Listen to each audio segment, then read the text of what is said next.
feels like the draft. DraftBeat, DraftBeat, DraftBeat, DraftBeat. DraftBeat, DraftBeat, DraftBeat, DraftBeat. DraftBeat, DraftBeat, DraftBeat, DraftBeat. Draft, draft, draft. DraftBeat, DraftBeat, DraftBeat, DraftBeat. DraftBeat, DraftBeat, DraftBeat, DraftBeat. DraftBeat, DraftBeat, DraftBeat, DraftBeat. It feels like the draft, draft, draft, draft, draft, draft.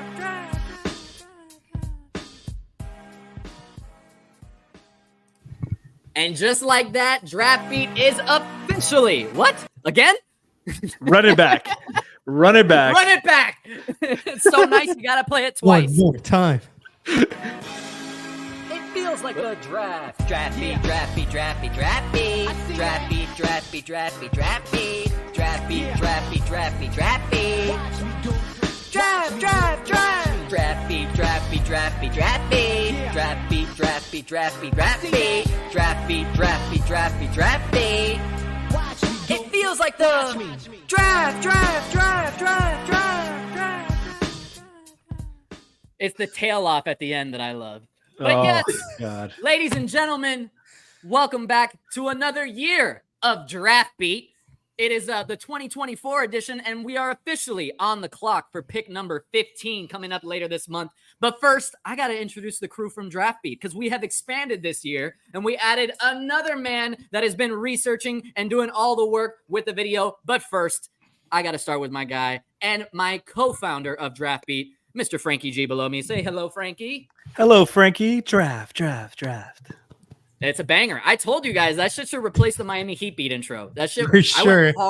I went hard in the studio. Chat, real quick, Moose chat. None of us heard that before right now. No. That was, Nobody. I wanted to wait for the show to get their live reaction, and I guess it was worth it. It was And yes, that absolutely worth other voice that you all are hearing is Mr. Saucy Takes, Coach Lou. Coach Lou, welcome to the DraftBeat family. What the fuck is up, man? This is what we live. This is what I live for. The draft. I know. Baby. We're here. Coach Lou, this is the first time that we've seen him. He has been locked in a dungeon, reviewing tape, looking at game film, looking at synergy stats, and he's been just itching to get him off. So tonight we're finally letting him loose, and he's going to get to it. But first, let me set up the show real quick. Yes, we're going to be doing this every single Tuesday leading up to the draft. And with every episode, we will be breaking down a different position group. Today, we're going to be starting with the guards. Next time, it'll be wings, bigs, and then a very special live draft show that will be at the end of the month. But before that, we're going to have one more little surprise for you, which we will announce a little bit later. But it's going to be maybe a mock draft episode. We're still working out the details, but that's coming up. But today, we're starting with guards. And Franky, I'm really excited to get into this guard group because there's a number of players that we know the Miami Heat are interested with at pick number 15. And one in particular that you know has already stolen my heart. But we'll get to him a little bit later. Let's start off with the guy from Duke that has everybody going crazy on the internet. The guy that I think has probably the best three-point shot in the draft, or at least for somebody that's going to be in our range. Franky, talk to me a little bit about Jared McCain from Duke. Jared McCain. Yeah, you talk about internet going crazy for this guy. Likes to dance on TikTok, paints his nails. I don't care. Guy is a hooper. Yes, capital H. Yep, 41% from three. You mentioned his shooting touch, 88% from the line, 61% true shooting. Mostly a spot-up shooter. A lot of the pick and roll stuff is projection, but he did rank very highly. It was the 93rd percentile on limited volume. You see some of it, his plays right here. They go under, they step late on it. He's not afraid to pull it. He's an average athlete. I don't think he's like an elite athlete by any stretch of the imagination, but he's solidly built. He's somebody that I was very low on. Like if you joined me and Lou when we had the playback about him, I was instantly a hard no on him, but he measured out a 203 pounds, which was one of my biggest concerns. Guys built very solidly for a guard. A lot of it's projection though, but one thing's for sure, he's an absolute sniper. And he has an elite skill level off the bat, and everything else, I trust the Heat's diagnosis. If they see him, they like what they see offensively in a private workout as a lead guard. I trust them, And I think he's got a lot to show for it. I love his attitude, not afraid to take big shots. And he's just a sniper, bro. Like they need shooting, offensive help. I think this guy's could be a real big help at 15. Shooting has always been a premium, and never more so than in this era of the NBA. And Lou, one of the things that I wanted to ask you, because I know Franky and I were in similar boats at the start of this scouting process, because I wasn't that big on McCain either at the jump. Now I'm a big fan. But were you in that similar spot? And kind of, can you just tell me kind of where your mindset was when you started viewing him as to where he is now, particularly on your board? Yes. So I actually started seeing him in particular during the March tournament. And, same thing. I was like, okay, this guy is small, but what can he do? The answer offensively is score. Like there's no other way to put it. Like he is a bucket. Not like Franky said, not the best athlete, but contradicts his speed or his lack of elite tier, quickness and speed with elite deceleration, body control, footwork mechanics, craftiness. We've seen a couple guards in the playoffs play very well and during the regular season that weren't the best athletes, aka Jalen. We've seen this. Like it kind of works. So I'm a big fan of McCain. I see people in the chat asking, can he defend? That was going to be my next question to you. We all trust him on the offensive side of the ball. Mm-hmm. How do we feel about him on the defensive end? Because with the Heat, if he's not playing defense, he's not seeing the court. So he got picked on one of the games. They tried to pick at him, but he was doing a very good job of holding up. His frame, you can really see that he can guard up. In the same realm, Lowry during his later stages here was more of like the weak side corner guy who would come across, draw charges, stockier guy, maybe not the best point of attack defender. I don't think he's necessarily horrible. I just think he's okay as a point of attack defender, but as a help defender, he's pretty good. Not the biggest guy, which kind of hurts, but I think you're drafting this guy because shooting is at a premium, and not just shooting. You want some guy who can pull up into threes, who forces the defense so you can run some more high pick and roll. Realistically, the Heat only have one guy who can pull up into threes, and that's Tyler Hero. Terry likes to do too much side steps and stuff like that, but McCain shot 56% in transition threes. Talk about pulling up into threes. He is when I say a fucking menace shooting the ball, like his form is so consistent. It's so compact. Like Franky said, 88.5% at the free throw line. This guy is a freshman. Went his whole freshman and played on a Duke team that was very good. Had Kyle Filipowski. They had a Jeremy Roach, Foster. They had Tyrese Proctor. That's 3-4 other guys that they were sharing the ball with. And, what did he do? He's like, what do we need? We need spacing. I'm going to provide spacing. And not only did he provide spacing, he was one of the best floor spacers in all of college basketball as a 19-year-old freshman. Yeah. So. And you really can't state that enough. It's something that I always need to remind myself when I'm looking at a lot of these guys is they're 19. Yeah. What they could project into. And that's the attraction here with McCain. It's what you project he's going to be the next couple of years from now. And especially with that jump shot that he has, with that 3-point ability that he has, that is going to translate instantly. It's about the other skill sets that are going to need a little bit of time to kind of expand on, Franky. Yeah, absolutely. And some things to highlight, Lou talked about his transition pull-up. He overall in transition, 87th percentile, and that was 20% of his game. We saw how bad the Heat were in transition this season. He'd be a big boost there, but also 61% at the rim. He's very good and in the half court finishing. That's only half court finishing. You see a couple misses here in the highlight tape, but I'm not concerned. I like his touch. And we all know college spacing is not going to be as good as the NBA. And we see stuff that like his spot up shooting, 32% of his game was spot ups and 78th percentile overall. His 3-point shooting was ridiculous. Needs to get stronger with the ball, needs to get more comfortable with the ball at this level. So a lot of projection, but like the stuff that he can do right away, spot up, transition, off screens, like he can do those at a very high level. And and attack a closeout, attack a secondary opportunities like that. Like I think there's a spot for him in the league. And you mentioned his age. A lot of this is projection. Not the greatest athlete, but he's built solidly. Doesn't have a great wingspan defensively, but like Lou said, he's built strong and he competes on that end. Yes, he does. And I'm not afraid of him in the long term defensively. Yeah.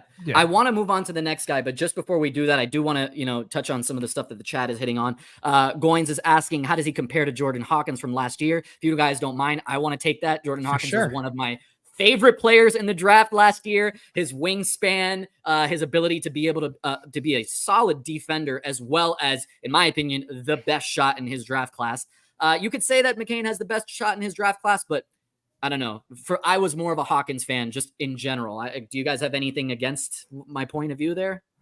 I think McCain is a far more well-rounded offensive player than Hawkins was, but I think Hawkins was a better, in particular, movement shooter than McCain.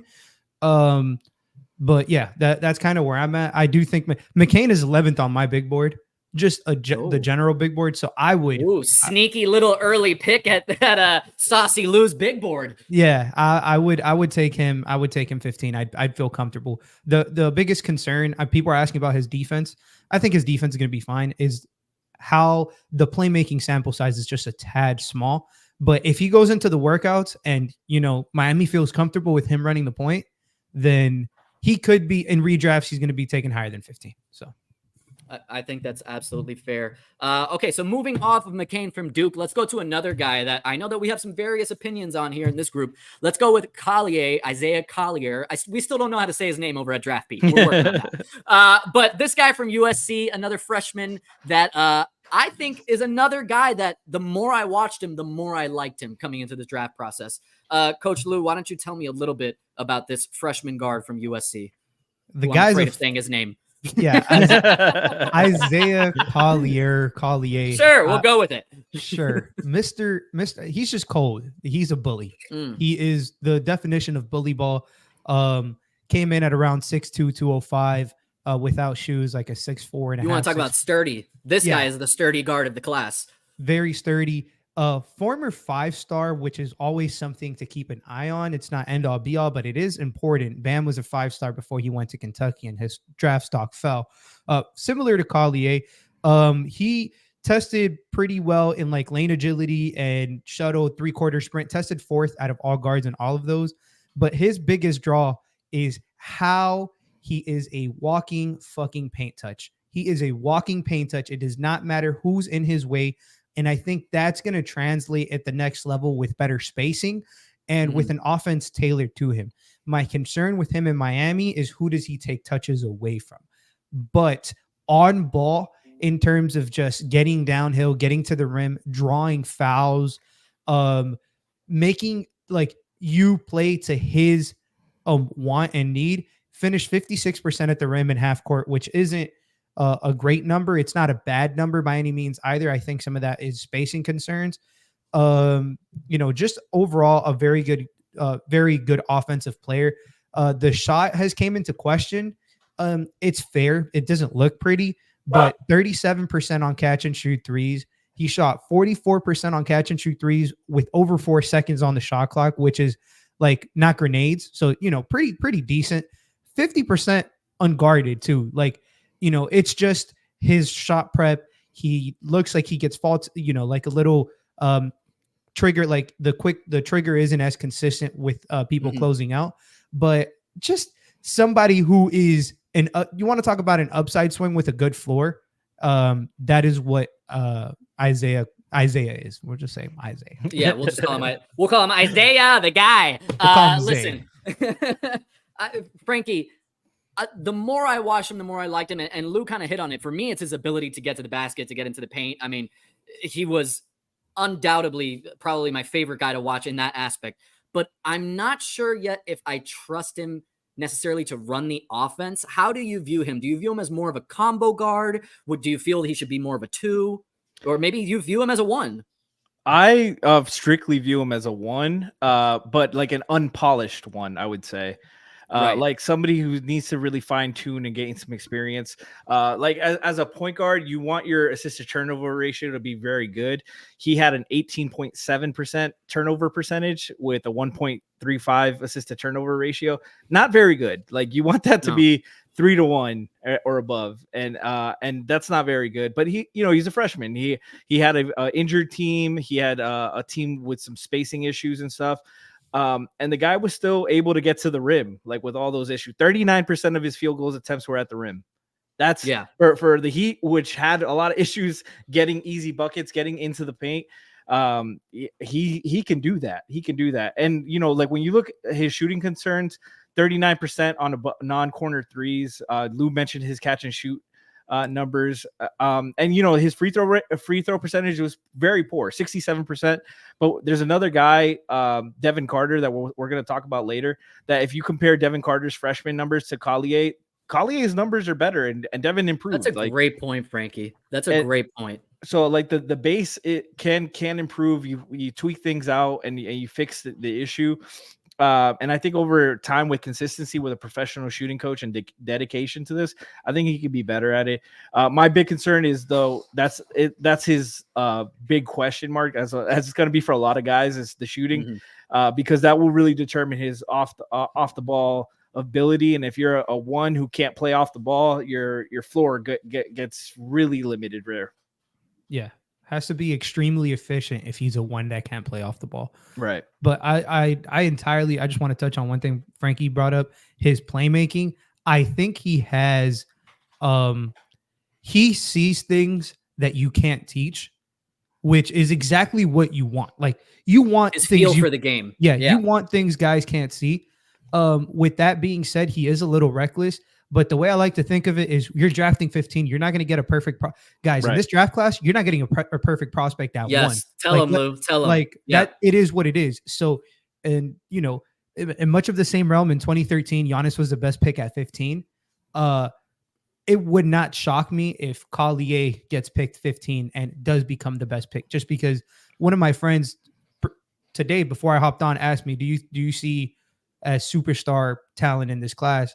Top 25 player in the league in the future. And the first person I said was Isaiah Collier. That doesn't mean he's going to turn out to be like that, but he has the makings of what you want. Potential is there. Yeah. The upside is there. Exactly. Yeah. Before we move on to the next guy, which is, probably my favorite in the group. But before we move on there, just to touch on it, because we made sure to touch on it with McCain, how do we view the defensive side of the ball with Collier? Work to do. Work to do. Okay, but compared, let's say compared to McCain. Well, he's a real below average, below the rim athlete. So like if you look at his finishes, like he doesn't dunk the ball a lot. He's not a great explosive athlete. He's got potential there because he's so fucking strong.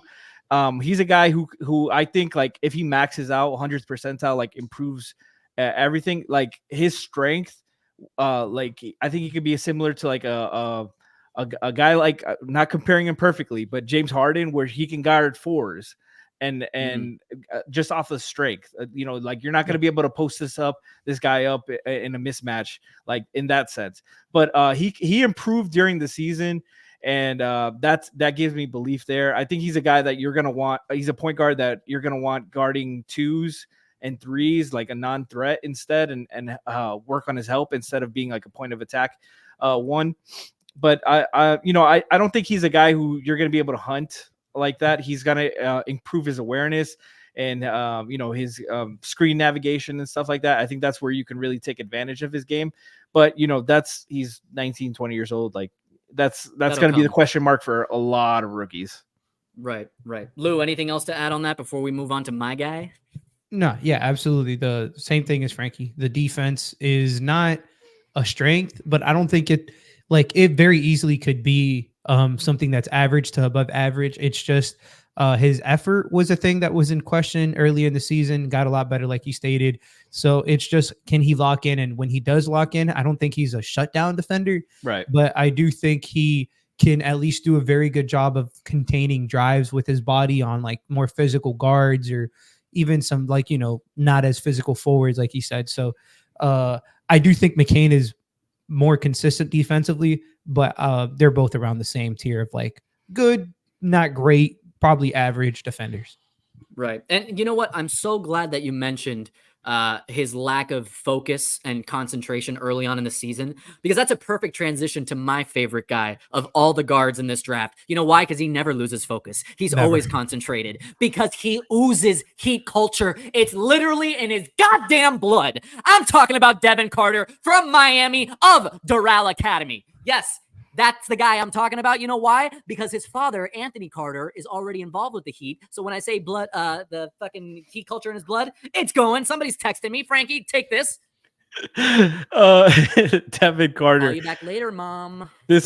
I think Devin Carter was like the first or second guy I started watching in the draft, and he was like absolutely my favorite right away. Like there wasn't much to watch after this. Like every guy I'm watching, I'm like, yeah, I like Devin more. I like Devin more. I like Devin more. Like By the way, I'm sorry. We should just mention, compared to the other two, this guy's 22, so he is seasoned. Yes. He's a little bit of a veteran when you're watching him compared to the other guys. He's had some time to actually work on his game, and it shows. Yes. Continue, Frankie. Sorry, I just thought that was important to mention. No, absolutely. It's absolutely important. But you know, compared to the other guys, what really stands out to me, average, 19.7 points per game, 8.7 rebounds as a guard. Say that again. I don't think I heard. 8.7 rebounds as a guard per game. 6'8", 0.75 wingspan. So, like, I think he's a combo guard. I think he's more of a combo guard than the other two. Agreed. Closer. He's more of a point guard than McCain. He's like a 1.5 to me. McCain is more of a 2 than he's like a 1.75. He's like leaning closer to a 2. But Carter, I think he's very comfortable on or off the ball. Improved all 3 years. This year with the heavy shot diet and usage, she had to pull up off the dribble a lot. 37.7% from 3. Still great year. And as an athlete, man, he set a combine record in the 3-quarter sprint. First in the max. He destroyed the combine. He went to the combine like he had something to prove. Exactly. And I absolutely love that. And he's like an explosive athlete. He was, this is overall, first in the max vert and standing vert. In lane agility, he placed 3rd. Shuttle run, he was a top 10. His free throw rate, 36.9%, which is really good. I also forgot to mention for Collier. Collier was in the 98th percentile for free throw rate, and 49%. That's crazy. Mm-hmm. But Carter, just like, I think he's the most Heat culture guy in the draft. It does not surprise me that Anthony Carter is his dad, and he's just a flat out hooper. What I loved the most about watching his film, it's not only the energy and hustle and passion that he plays with, but it's the fact that his teammates feed off it. They would go crazy the more amped up he would get. Like, he was the heart and soul of that team in so many different ways. Lou, just talk about his defense. Talk about how amazing he is. I'm going to watch these videos and just like gush over my guy. Keep gushing, man, because you have a reason to gush. Look, I wanted to watch him, and I don't like when people try to influence my thing. And here is Frankie like, oh, you got to watch this guy. And like all the Heat Twitter's like, you got to watch this guy. And I'm like, typically I go into it with like, let me find things I don't like about the guy. It's hard to find him. I can't lie, man. Defensively, how dare you not talk about his 2.8 stocks per 36 minute? How dare you not talk about his 1 block per 36 minute for a sub 6'3" guard? This man is a fucking dog. Roof dog. Like, I don't even know, man. He like Moose said, showed up for big games. His best games were against UConn and Creighton, the two of the best teams he played. He shut him up, man. Like, yeah, they lost. He was on a bad team. I'm not gonna. It's I mean, I love that you said that he's a dog, because he is a dog. And you know who else are dogs? The Miami Heat. He would fit in perfectly here. Frankie, I've got something special reporting about Devin. Yeah, we've got some special reporting. One of a kind that could only be brought to you by Heatbeat. Brother, when I was in high school, I had to go against Devin Carter when he was in Doral Academy during the Belen League. I was a part of Braddock, those little small junior shooting guard, and all you see is hey, and then layup. That's every single time, because Devin Carter couldn't shoot as good as he does now. he can shoot a little bit now. But back then, the game plan was to let him shoot. It didn't matter because he was driving past. He was just going to either back you down or just, hey, 1-2. That was all he was going to do. He's heat culture, bro. I need Devin Carter here, man. Wow. What a special Make-A-Wish Foundation cameo that was. That was fantastic. I don't know who that kid is, but he sounds like he's got the culture deep in his loins. That's an amazing breakdown of, honestly, my favorite guard in this class. I can't say it enough. You watch his film, and he is just born to be a Miami Heat player. Now, the problem with him being so incredible in this pre-draft process is I don't think he's going to be there at 15. And we're already hearing rumblings of him having a promise at some point early in the lottery. Now, a lot of that times teams will promise somebody, and that's just to get smoke screens out there. So we don't know if that's real or not. But Lou, Franky, I've been saying it all along. There's two guys in this class that for me are like head and shoulders above everybody else. And listen, if we see it over at DraftBeat, how can the actual NBA teams not see it? So Devin Carter being one of them, I don't feel that great of him slipping to 15. How do you guys feel in terms of his floor and his ceiling in this draft? I think he can go as high as 6. I think he can go as high as Charlotte. It wouldn't I wouldn't blink an eye at it. He's on my top 10, like in the big board. It's funny because the first 3 guys we talked about, Carter's 9, Collier's 10, McCain is 11. Like, I didn't even know that. I tried to do a random order because I would have gone Devin Carter first for the whole show. Yeah, so all 3 of those guys we talking in like ascending order of my draft board. Mm-hmm. And a guy we're talking about later is 12, but I'll keep that there. So it's literally it's hilarious, but they're all like in a similar tier. And I wouldn't be shocked if he goes as high as Charlotte. I've heard a lot of rumbling to the Spurs. Anthony Carter used to play for the Spurs. Spurs is the one that scares me personally. That's Memphis, the team I'm afraid of. Has been linked to him because Anthony Carter is now over there as an assistant coach. So and the Kings have been very high on him. And now apparently the Bulls gave him a promise. The Bulls were the team that gave him a promise at 11. So I don't know. Honestly, I don't feel great about him making it to 15, if I'm being honest. But you never know with the draft. I do like him. He has questions. Like, he's not a perfect prospect. He's 22. The shooting, like, is there a regression? I don't think so. And I think the biggest, I don't think you're drafting this guy to be a star per se. You're drafting him to be a star in his role. Yeah, you're drafting him to be Derek White. Like, is Derek White a star? No. Can Derek White win you a shit ton of fucking games? Absolutely. We've seen it firsthand. That man is a fucking menace, and it sucks playing against him. So what better way to counter that? Get yourself a Devin White. So it's like, yeah, he might not have the prettiest stats, might not have the prettiest, whatever it may be, but like at the end of the day, he's going to help you win basketball games, and that is invaluable to a team that is, to a franchise that values winning above all. So yeah. Franky, you think he'll be there at 15? I think it's still possible. He and the good thing about a guy climbing up is somebody's going to slip. So if it does happen, so guys, it could happen. KOC is the only one that's reported the promise so far. There's guys there, so take that with a grain of salt. Yeah. But like Lou said, there's teams that it makes sense. Sacramento definitely makes sense. I think if he gets past Sacramento, I don't really see Portland taking another guard. Yep. But yeah, there's teams that could take him, but there's, that's the beauty of the draft. Like, you have to be prepared for all kinds of scenarios. And I still think there's a good chance he's there. And there's still one guy I have above him for the Heat, that we'll talk about in another day. Mm-hmm. I agree. Like I said, get yourself a White. Yeah. I say that all the time. And actually, you know what? That's a perfect segue to our next guy, who I happen to love. So let's get to him, Mr. Tyler Kolek of Marquette University. Lou, talk to me about my guy, Tyler. I watched him a lot during Marquette because I actually watched their games a lot during the season. Shout out to D Wade and Jimmy Butler getting me into Marquette. And every single time I came away like, yo, this white guy can play. Yeah, just that's exact. He's a fucking hooper with a W in front of it. A hooper, a certified hooper. He is a menace with the ball in his hands. He is led all of the NCAA, all of Division I basketball in assists. He's fun to watch, Carletiana. I'm telling you. Yeah, super fun to watch.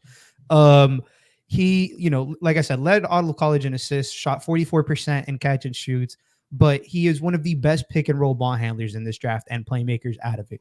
He feeds shooters very well out of pick and rolls. He finds his big man in all variety of passes, whether it's a pocket pass, whether it's a lob, whatever it may be. I got a type.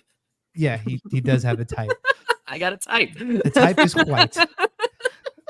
I like guys that don't look like they should be on a basketball court, but will destroy you in a one-on-one game. Yeah. Kolek has a lot of people are saying like Dragic, kind of like he's a below the rim finisher. He's not the best athlete. The concerns with him are he's 23. He's not the best athlete. His defense is wonky and his pull-up shooting is iffy. But what does he do very well? He's an engine offensively, and he has very good touch around the rim. Like even with his athleticism being as like not elite as it is, he is a very good finisher and has very good touch and cadence with his 1-2s to get defenders off of him or off balance. He's the lefty and he always gets to his left hand. It doesn't matter. So he's relentless too, like a fucking competitor to like the highest degree. I would not feel comfortable taking him at 15 personally. I think that's a bit rich for my we should take him at 4 or 5. We should trade up for him. Yeah, trade up to 2. Maybe I would like but I still acknowledge and I really do like the player. Plus, he's somebody that the Heat were linked to early on in the process. Yes, look, realistically, I think we all agree he should not be the pick at 15, but we know that the Heat have interest in him, and frankly, I really liked his game film, so we thought it would be worth talking about. Franky, in terms of Tyler Kolek on the defensive end, I know that Lou already hit on it, but let's besides the defense, what really terrifies you of making Kolek the pick if we trade down? I just think it's early. He's more of a guy that I like at 43. But, goddamn. Yeah. Well, it was always fuck, bro. He's the second rounder for me. I like his game a lot. D3, motherfucker. I mean, I think he could be a really good 6 man, whatever. Exactly. No, he's a 1. He's a pure 1. I like his game. This is all some defensive tape. Like he does his job. He's a 2-time All-American. Like he brings his game to the table offensively. He plays hard. He plays really hard. Never question his hustle when watching his game film. Never. Yep. Absolutely. And his shooting improved. He shot 85% from the line, 38% from 3, 38.8% from 3. He had a 42% assist rate compared to an 18% turnover rate. He had the same turnover rate as Collier with a you see Carletiana? Get Carletiana's thing off my screen. Let me watch this. But love you, Carletiana. 95th percentile spot ups, 74th percentile in pick and roll. Like he's 59.9% finishing at the rim. He's really good, man. Smart player. Like I expect him to go somewhere in the 20s and be like a great backup guard. But if for some reason he falls, like I'm very comfortable taking him in the second round. Yeah, and I think it's important to mention with Kolek as well. He's actually the oldest of the guys that we've talked about right now. He's already 23. I believe he was a senior. I may be wrong about that, but he's 23. So yeah. But and it shows short wingspan. Goddamn, Carletiana. But it does show in his play because he plays with a certain IQ and a certain poise that only a senior would have, I think. Right. He's more of a point guard than Goran, but like I like the comparison as far as the finishing goes. Like he gets to that left hand. He does the iron shoulder. He's good in transition. He's aggressive. He's a very downhill player. Needs to work on the mid range and stuff. And that's made 0 mid rangers last year. Yeah, like on pull-ups. He has no mid-range pull-up, and that's something that he really needs to add that will really like fortify his game. But I think he's a good player. I think he's a pro, could have a long career in the league. I think he's a Christian Braun type in my eyes. And there's nothing wrong with that. I think you need guys like that on your team to win. Right. Yeah. I think the best way that I can like describe him is he's a guy whose floor and ceiling are very close to each other. Yeah. So I agree. Nice. Yeah. like his floor might be his ceiling as well. Like he's going to be a very solid backup, most likely spot starter, but like at the end, like kind of like TJ McConnell, like at the end of the day, Yeah. he could also just not adjust to the athleticism in the league because, there is a chance that could be true. Right. I don't think that's going to be true. I think he's going to be a serviceable backup, very much in the realm of Heat point guards that they were been dying to. Like we haven't had a good backup in how long now? Since Guan was 6 man. So like, it would make sense. 15 is a little bit uncomfortable, but if they were to trade back and acquire him with their first pick, like in the mid 20s, I would be content. Yeah. And I think that's fair for all of us. Maybe Franky has him more as just a pure second round guy. But again, I'm not advocating for him at 15 either, as much as I enjoy watching him play. To me, he is a 20s, 30s type guy. But I do think that I think his play is first round guy. Like I feel comfortable taking him if I was, I don't know. I don't even know who has pick 29, but if I had pick 29, I would feel comfortable taking him there, Yeah. No, absolutely. I agree with you. He's a guy that I think like Minnesota, like late in the first, would absolutely run up Denver. to the draft. Denver, like guys like teams like that. Maybe you need guys like that for to win. sure. Yeah. Those guys will, like, the regular seasons as long. We saw how much the backup point guard position hurt the Heat, and they could use a guy like that late. But that would be if they traded up or traded back. At 15, I don't like it. 43, I would absolutely love it. Yeah. But yeah, I think he's like a late first round guy. That's the kind of guy I think he is. Yeah. Well, Franky, I want to thank you for cutting up all that film. Those were the 4 guys that we really wanted to make sure that we hit on today. But there are other guys that we've been seeing and talking about, some of which we actually didn't even think would be there at 15. You never know with all the pre-draft chatter. But I want to talk a little bit about the guys that might slip and fall into pick 15 just a little bit, because we don't have any film on them. But I think it's important to mention them because, like you said, Franky, you never know what's going to happen on draft day. So the latest name that we're hearing that could slip to 15, which is surprising, is Rob Dillingham. I'll be honest, watched a little bit of his tape, but not much, because I didn't think he would fall to 15. Lou, what can you tell me about this guy, and why would he fall to 15? What's going on now that all of a sudden he's kind of slipping out of the top 8? Yeah. So, all right. I think the reason he's slipping out of the top 8 is because it's kind of hard for you to like find a spot with this guy just due to his size. He like measured like 6'1" 165. Or I think it was actually like 164, but it's regardless, no bueno, muy chiquito, yeah. needs arroz con frijoles, the poor guy. But 6'1", not the best defender, point of attack, has some like obviously size concerns, but why was he even projected to go that high? He's a fucking, like, he's a bucket. Like there's, I would love to put a prettier saying than that together, but he is 97th percentile in spot up 3, or just in spot up. Like that's elite on 66 possessions. So it was a lot. Shot 51% on catch and shoot threes in college, 42% on pull up threes, 58% half court, like at the rim numbers.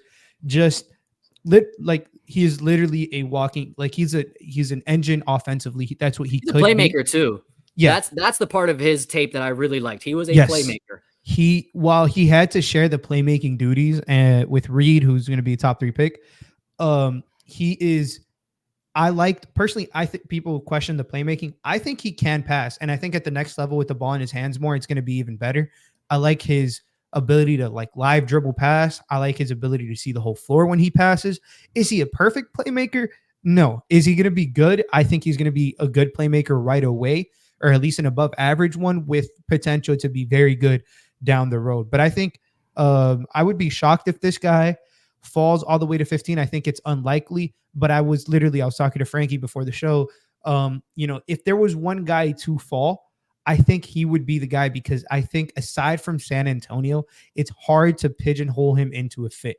I don't think Charlotte at 6 makes sense for him. They just traded Terry because I think they're trying to get bigger. So it wouldn't make sense for them to go his route. Like realistically, who else? Like Memphis isn't taking a backup to Jaw. Like Portland's not doing it. I don't think Sacramento's doing it. OKC's not doing it. Like Chicago has Lonzo coming back, Kobe White breaking out, I would assume who had a good like it's so like realistically, I could see it happening. I think it is unlikely, but if he does fall to 15, I have him 12th on my board. So I would still take Carter, McCain, Collier over him, but it would be in consideration. It just depends where the Heat are trying to go, like for the future, if that makes sense. Franky, Lou mentioned his fit being an issue with some of the teams in the lottery. How do you view his fit with the Heat? Because I like his playmaking ability, but yes, just scared me off with 164. If you're a fan of the Trae Young potential to Miami, then you shouldn't really have a problem with him, because I think that's like that's his worst case scenario defensively, because he was bad. He was picked on. He's light, 164. Measured at the combine, which you would like to give him some grace, because in the season, if you measured at 164, but at the combine, you're like, this guy needs to bulk up, he needs to get ready, he needs to show out, and he couldn't do that. So he also, but to give him some grace, he was injured, so he didn't get to like actually compete in any of the drills or anything like that. So maybe he just couldn't put on any weight. I just don't think he's ever going to be able to defensively like really get to anything more than like ones and twos. At a high end, and for a team that likes to use Bam's switchability on defense, like I think that's asking a lot for them to cover up. Offensively, though, like he's got superstar potential. A lot of teams really like him, but it's just the fit is so hard to find. Like Lou said, like the Spurs have been he's been mocked to the Spurs like this whole time. Every draft has him to the Spurs. I just saw one that has him to Utah, which it could be an interesting fit. I could see that working out for them. But I don't really see a lot of teams jumping at the door to sign him. And maybe, some teams might, and the lotto might just want a microwave score and just that boost, go for the upside pick there. So I could see that maybe team OKC maybe, but I think he has so many question marks that if he falls out of the top 15, if he slides past the Heat, it's not a guy I'm running to draft, basically. Lou, I'm going to throw it back to you because I know you have a point, but I just want to mention really quickly while we're talking about him. Let's just keep in mind as we talk about him, 19 years old from the Kentucky Wildcats. We know how the Miami Heat feel about Kentucky guys, and I say that it isn't in a positive way. I like the projection that Kentucky guys have and the way that they explode onto the scene when they get here. But damn, 164 is terrifying me. Lou, what do you got? No, I was gonna say, like, typically with some of these guys, we've gone through some of their weaknesses. Collier, effort, shooting. Like McCain is, the playmaking, how much. But then you get to Dillingham and it's size. Like you can't fix that. That doesn't have, like, there's like, you can't get this guy in the gym to bulk up 25 pounds and expect him to be as fast as he is now. Like, we don't know that. We've seen that be the case with, I watch a lot of like NFL, like a lot of NFL players, once they bulk up, they lose some of their like burst, and it's a different, and they end up going back down to get that back. Exactly. Yeah. And you also can't, like, defensively, when he's locked in, like, yes, he moves his feet well, but at 164, like, really, how much can you hide this guy on that end of the floor? That's why I see people in the chat, if he's there, you just have to take him.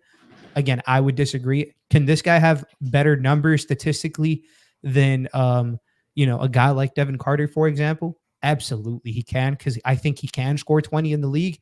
But I think scoring 20 and in the playoffs getting hunted, like, there's a lot you have to do offensively to overcome that level of negative that you're going to be in the playoffs. So that's kind of where I'm at with him. Do I still? I think his upside is crazy offensively. It just depends.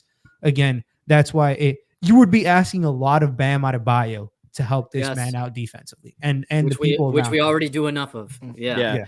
But like as the upside on offense, like you mentioned that, like, I don't think that guy will ever close a game on defense, but offensively, like, he has the upside. Like, I get the swing. I get the swing. Yes. I don't. It wouldn't be a bad pick at all. Right.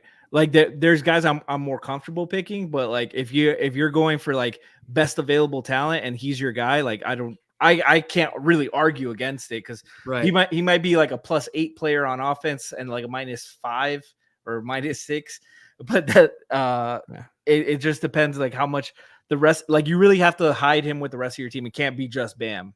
Yeah, he's 12th on my big board. So like I said, 9, 10, 11, 12 is, Carter, Collier, McCain, and Dillingham. So well, let's see if we can round all the way out to your top 14, because I want to get to 2 more guys really quickly, and then one very interesting question that we saw in the chat that we're probably going to close the show with. But for this next guy, Franky, can you tell me a little bit? Actually, tell me a lot, because I didn't watch his tape, to be honest. So tell me about Jamal Shead, the guy from Houston. Goddamn. All right, age 21. Tell me about this guy.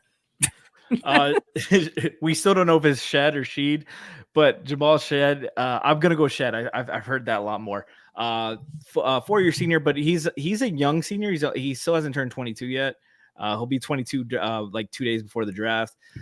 Like this is a second round, more of a second round guy. Guy that might go. Late. That's why I haven't seen him then. I haven't looked at the second round. I was like, where was he? he honestly might go late first because he's a dog. He's a dog, man. Defensively, you sold me. One of the best defensive players in the draft. Like I think he's gonna be like in his prime, gonna be able to guard 1 through 3. Might be able to do that right off the bat.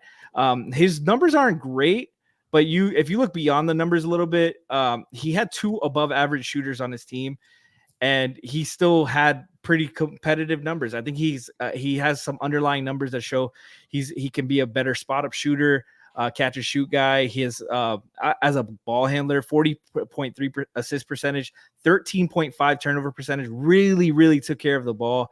I love his balance in the lane. He gets to his jump stops very well. Very smart player. Like I've heard some interviews of him just dissecting plays. Like this guy really like absorbed what his coach told him, and like I think he could be. I think this guy's a future coach in the league, and I love that as a guy you can get in the second round potentially. Just a like defensive hound. I think if you surround him, I think he's going to be a more than capable catch and shoot guy, and he's a good athlete. I think he's going to be a real solid guy, like real good professional to have. And defensively, man, his upside is crazy. Like he has like all defensive potential to me. He's like Carter. I think I would take Carter just because the athletic tools are better. He got more of a wingspan over him. But like out of the other guards that I've seen, like I think athletically, we have to mention Bronny because Bronny tested out of the water. Do we have to? But I think I love Shed's potential defensively, his IQ, his strong build. Like he's not a guy that's gonna get bullied often. Like think of like Tony Allen without the wingspan. Like I think that's his potential defensively. Just he can just be a monster on that end. Lou, he's selling me on this guy even at fucking 15. So talk me back down. What are your concerns? Why is this guy sliding all the way to the second round? Because right now Franky's talking him up like I'm running up to the podium for that card. Look, I know you want me to talk you down on him. I gave this motherfucker a first round grade. Like, will I be? I liked him over Kolek. We just talked about Kolek being in the 20s. I would take this guy in the 20s before I would take Kolek. He's 22, so he's a senior, but he's a full year younger. He's a young senior. 22 is a young. Mm-hmm. We talked about Devin Carter. He's a junior. He's 22 as well. So, the concerns is 31% 3-point shooter this year. Bad numbers finishing around the rim for the most part, like sub 50%. But I want to counter some of these numbers with just the team around him didn't have much floor spacing, so we couldn't get to see that part of his game. And he was their primary and sole engine offensively. So he was tasked to do so much more than what he would be doing on an NBA floor.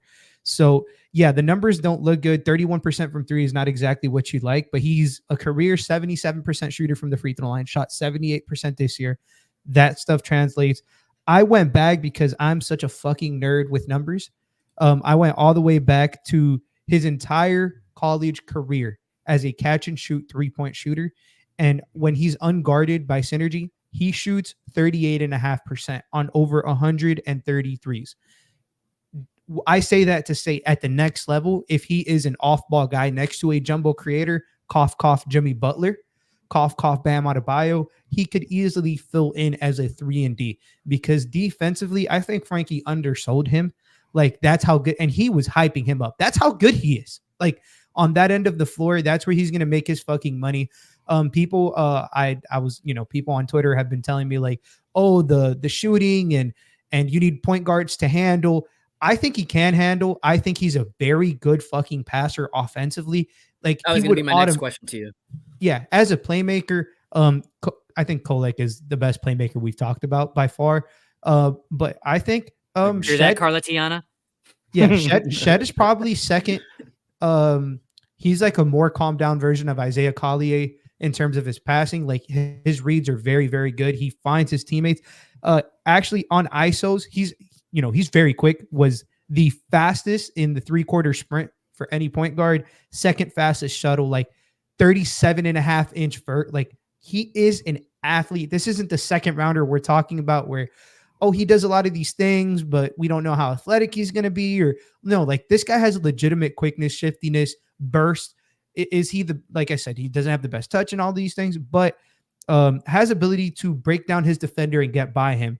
And a crazy stat that I found out is on isolations, his passes off of isolation resulted in 1.42 points per possession.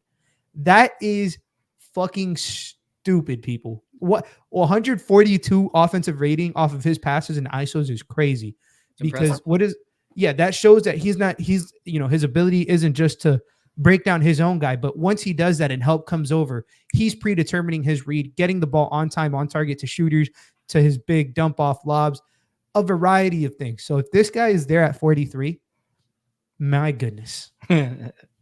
He's talk about a Heat guy. He's a Heat guy 15. Carter is a Heat guy 15. This guy's a Heat guy 43. Yeah, I mean, honestly, the way you guys are talking about him, I'm gonna have to go back and rewatch him again. I don't think he's gonna be there for a second round pick. Right. With skill sets like that, who doesn't need a solid defender that could probably give you some more upside too as he develops on the offensive end? Really quickly, I want to get to one more. And yes, chat, we see you. We have purposely been waiting for this one because he may be the best one of the guys that potentially slip. We are talking about Nikola Topic. We is a lot of people. Well, Lou, what do you think about Nikola Topic? Why don't you start us off? Man, so he was a consensus like top 5 pick. Some injuries have derailed his season or his stock and stuff. It's a knee injury to for the people that don't know. Yeah, so it's a knee injury and then he re-aggravated it. It wasn't the same level of injury, but it was still a tweak, I guess. So he's in my tier 1 of prospects. I only have 3 prospects in the first tier. He's my 3rd prospect on the board. I think if he gets cleared on the medical, you are fucking sprinting to before Portland makes their pick. As soon as Portland is, enter, future draft bus here and they pick whoever it is because fuck Joe Cronin. He's going to be the pick if he's at 15. You don't question this man. Like that level of 6'6" guard who can play make has literally the best finisher in the class. And he doesn't dunk. He shot like 69% at the rim and half court. He's fucking ridiculous with his touch. You talk about Goran, like this motherfucker is Goran. You talk about passing, he's passing and he's 18 years old. Like he's not even 19 yet. Like talk about court vision. People are going to say, yeah, the jump shot's a little wonky. His free throw percentages are fine. Like it is what it is. It's nobody's perfect at 19. He played professional basketball for several years. Was very efficient over there defensively. Yeah, he's not the best defender, but he's 6'6", so not the best defender at 6'6" is good enough. Franky, talk about this guy. He had their shooting questions, 87.8% free throw at the free throw. I think he's a guy who had the ball in his hands a lot. Like he's I think there's a lot of upside, and you take the upside pick at 15, you run to the board and take him. Chat's asking, do we really need another guard? They had the 21st offense in the league. They need a lot. They've needed a guard, yes. And there's a good chance one of their 2 guards is going to get traded in this offseason because of the cap situation. So that's the next point I was going to make, that there is going to be an opening at guard. So yes, they should be looking at guard. Absolutely. But like this guy, like even if he has to miss some time, like whatever. I do not care. His size, ability to get to the rim, his passing, like he's a floor general, and I believe in the form, the shooting touch. I just would be absolutely ecstatic to go. This is the kind of guy we're like watching him draft, and then going to like, hey, they haven't taken Topic yet, and then he'll go at 14. Brian is banned from the show. I know you're watching this, Brian. You're not going on the drive show. I think we talked about this in our chat. I know we talked about it at some point. This would be the situation kind of like what Denver had when Michael Porter Jr. fell to them, where it's a guy that should have been a top 5 pick. The talent is undeniable, but there are serious medical concerns, and it's just about who clears him. Whoever clears him will be the team that takes him first. Mm-hmm. Yeah.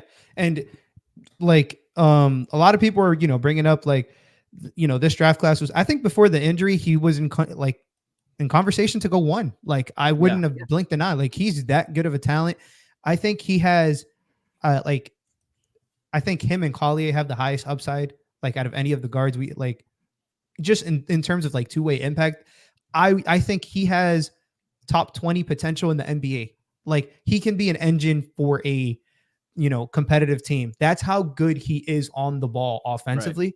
So it's like, why are we not taking him if he's there at 15? It would literally have to be because he has like so many red flags that you literally think he's never playing basketball again. But, even if that's the case, you don't get this chance to pick 15 and take a guy with that much of a ceiling. Typically when you're Miami, A, because you're good, and B, because you never fucking keep your picks. Cough, cough. The fuck out of here with that. But like, this is your chance to like take a swing on somebody you would never get a chance at. Like, take that shit and run. Yeah. You would have to take the chance. Franky. Oh, and one last thing. I forgot to talk about this with Kolek, whatever his name is. We talked about we don't the Marquette focus guys. on names at DraftBeat. Yeah, what are we the fucking audio outlet? Like what are we doing? But fucking Tyler Kolek, we talked about Dwayne Wade, we talked about Jimmy Butler, the Marquette guys, like he culture attitude, like that's it. That's fucking it right there. He just made him rise up my big board. What? Don't cut that. Don't rise your big board. On the way out, this was actually, it wasn't even a topic we were going to touch on, but it was a great question that we saw in the chat. So that's how I want to close out the show here. I want to go around and get everybody's answers. I will go last because everybody knows that I am a Tyler Hero guy. For the people just listening, the question is, would you trade Hero and the 15th pick to Utah for the 10th pick in order to get Devin Carter? Lou, let's start with you. No. Really? I think you're paying too much to move up 5 spots. I would rather if Tyler by himself gets you, I don't know, 8, 9, 10 and like something else, I would do it. I just think you're paying too much to move up 5 spots. I love Devin Carter. First of all, if I'm trading 15 and Tyler Hero, I'm not taking Devin Carter. I'm taking somebody else who's higher on my big board. But with that being said, I would, if the question is that, like, it's just simply that, I would not do it. However, if the question is, are you willing to trade Tyler to acquire more draft picks and use them this year? The answer is absolutely. Yeah. Lou kind of beat me to it. That was going to be my fucking answer. Oh, Franky, go. I think 43 in Tyler makes more sense. Same thing though for 5 spots. I think overall though, I think Tyler's value is still high enough that he could get you a lotto pick, especially for some of those teams that are just win now mode. But as that trade is, absolutely not for 5 spots. But if you were just to get Tyler in a lotto pick, I'm saying absolutely. Yeah, I think we all kind of are in the similar mindset here. I think that's a lot to move up 5 spots. Now, would I use Tyler in a trade to get more capital or something to be able to get my guy? Sure. I love Tyler Hero. Everybody knows that. But yes, I'm willing to trade him for picks and for capital to make bigger moves. But I'm not going to lie about my love for Devin Carter. I have a 1A and 1B for the Miami Heat. And Carter is either 1A or 1B. He's one of the two. We'll get to another guy probably in our next episode, I think. Carter is just that dude for me. Am I trading Tyler and 15 to move up 5 spots for him? Just missed it because I think it's an overvalue. But am I finding a way to to get off Tyler, to get to Devin Carter, yeah, that would be a dream scenario for me. I think that would be an upgrade, actually. And that's no shot at Tyler. I just think it's in terms of the value and the rookie pay and all that. I think getting Devin Carter would be a huge boost for this team. Yeah. I just wanted to add one last thing before we close, because I know we're going to close. Absolutely. Everybody who's like pro trade all these picks to get players, I get that and I understand that. But one thing I will say is the Heat have two players. The Heat's two best value contracts on the roster are both on rookie contracts. It is Jaime Jaquez and it is Nikola Jovic. With this new CBA, if you don't have guys on value contracts, you're not winning by paying three guys the fucking max and having a team full of minimum contracts. Look what the fuck just happened to Phoenix. Like, Heat fans, you need to honestly look in the mirror, man. It's not the same NBA it used to be, bro. Adjust before the curb hits you too hard. And we're talking about 2028. Oh, Miami should have sold on the team a little earlier, or, maybe they should have prioritized getting some draft picks. Look at what OKC is doing. I know they haven't won a chip, but I think the formula is there. It's stop trying to trade all these picks that we're pretty fucking good at drafting, guys. We're pretty, you would tell me, you would have called the team last year and been like, hey, we got the 18th pick for you. What are you getting me? It's probably not getting you much. Now, you call a team this year and you're like, oh, look, Jaime Jaquez, what is he getting me? More than the 18th pick. So with that being said, sit, pick, make the fucking pick, develop the guy. And then if you want to trade him in the future, like they should have with Tyler 3 years ago, then you do that. Yeah. I mean, excuse me, chat kind of beat me to the point I was going to make, which was, I think you're seeing the shift now where there is another reprioritizing of the draft in some ways, and that having that draft capital on your side is something that's only going to benefit you long term. Exactly. Franky, is there any other points you want to make before I close us out? Is there anybody else that we missed on, or just do you want to talk about how much you love Devin Carter too? Because I know I went on a whole monologue about that. Just in the second round, somebody's gonna slip. There's guys we liked, AJ Johnson, the guy who played overseas, KJ Simpson, Colorado guy, Carlton Carrington. That's one of my favorite guys. I don't think he'll. That's not a real person. His name is Bub Carrington. Oh, okay, I know Bub. Yeah, Bub is. I think he'll be in the first round, but guy I absolutely love. So there's going to be guards, but I think AJ Mitchell is another guy that Lou really liked. Yeah. I think this is a solid guard class. I think that the Heat can get a really good player at 15 and 43, and I think it's really important, like Lou mentioned about using the draft picks and having affordable contracts. I think it's really important they use both picks. Yes. Yeah. No, I agree. I want to see them take somebody that will contribute next year in both rounds, first and second. Lou, anything else on the way out? No, absolutely. I do think it is a very nice guard draft. I think most of it is top heavy. I think once you start getting I realistically think Shead, Simpson are the second round guys who are actually going to go second round that you're looking at for Miami. I don't think they'll be there at 43. Mitchell as well. He might not be there. I think aside from those guys, it's kind of brim. So, I think if Miami was to take a guard in this draft, I think they would have to do it at 15. Yeah. Agreed. Yeah. Well, that was what's the first... closest comp to Kyle Lowry in the draft? Shut the fuck out of here. Do not let him back in. I'm closing the show out. We almost had a perfect run of No G.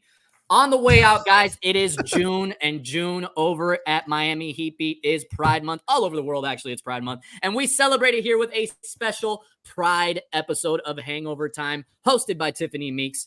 And as always, we're going to have another donation. We are waiting on some more information on that whole donation drive and all that. And we are going to have T-shirts. What you see on the screen right now is the graphic of this year's T-shirt. G is saying that the charity we will be contributing towards is Trans Social. G, thank you for that and for staying in the chat. Do not move from the chat. Stay in the fucking chat. Thank you. Guys, this graphic right here, it is better than last year's graphic when the T-shirts go on sale. Make sure you get it. We will have all the information for you over on Miami Heat Beat's Twitter page and the website. G is saying there. G, stop giving me information. They're on sale right now. Shop.miamibeat. Miami Beat. You got to work on that. All right. Shop Miami Heat Beat at the store. Buy the T-shirt. Continue to contribute to the drive. Gee, you're really fucking me up. I almost had a perfect ending here. This was the end of Draft Beat episode number 1 on the guards. Join us next week. Same time, same place, Tuesday at 7 p.m. We will be discussing wings. And I don't mean the kind that you eat. We're going to be talking about wings on the court. Boom! You should have played the draft beat song. One more time. Run it back. The draft beat. One take.